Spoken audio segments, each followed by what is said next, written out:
Hello everyone, my name is Rebecca McWilliams and I am a teen associate at the Hardesty Regional Library. And today we're going to be taking a look at some graphic novels and manga. So the first ones we're going to take a look at are going to be science fiction and fantasy based. This first book I have is Gentama, Volume 1 by Hideaki Sorachi.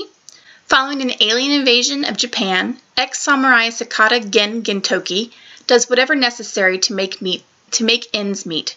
Sleazy alien moneylenders, monsters on the rampage, and a ticking time bomb may be all a day's work for him. Gentama is a space opera with samurai, ready to conquer whatever odd jobs come their way.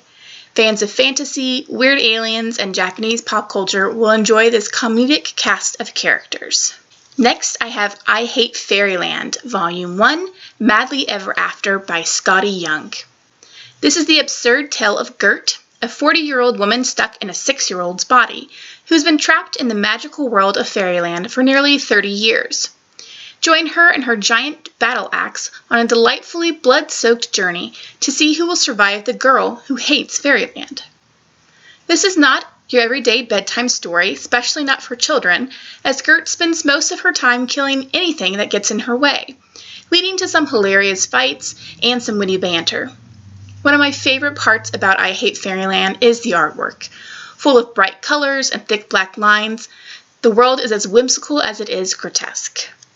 The last fantasy book I have for you is One Piece, Volume 1, Romance Dawn by Ichiro Oda. Monkey D. Luffy, who can stretch his body like rubber, is searching for a treasure called One Piece that was hidden by the pirate Gold Roger. Legend says it will make whoever finds it the king of pirates. Along the way, Luffy runs into a bounty hunter named Zoro, a pirate thief named Nami, rescues a town from a corrupt marine captain, and prepares for a fight with a clown pirate. One Piece is all action and adventure, full of quirky characters and epic battles, but at its core, it is a story about the importance of friendships and found families. If you're not a fan of fantasy, then these next 3 graphic novels may pique your interest.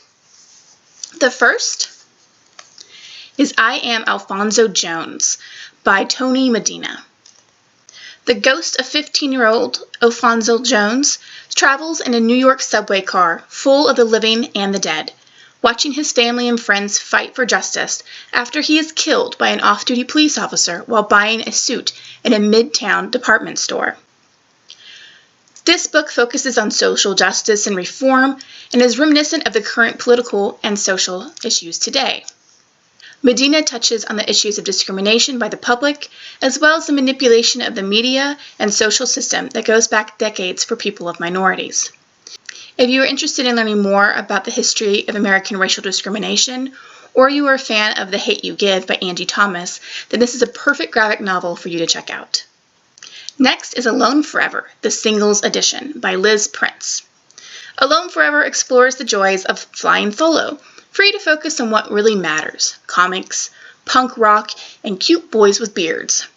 Drawn in Liz Prince's ultra-charming style and filled with self-deprecation and cats, there's something for everyone to relate to in the celebration of self-reliance.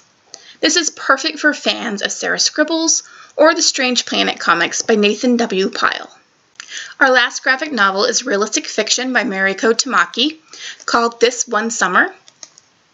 Rose and her parents have been going to Awago Beach since she was a little girl.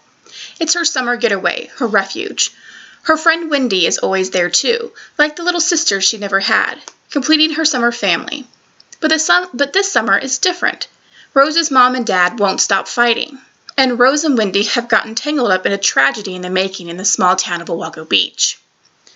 It's a summer of secrets and heartache, and it's a good thing Rose and Wendy have each other. This book has the feel of a new wave French film, sullen in moments but full of insight into friendship, family relationships, and growing up. The artwork is atmospheric, and the conversations of the teen girls realistic as they deal with heavy topics such as teenage pregnancies, miscarriages, and divorce. So that is what I have for you this week. All these titles can be found in our catalog at tulsalibrary.org, and we'll see you next time for the book talk on October 15th with Sarah Martinez.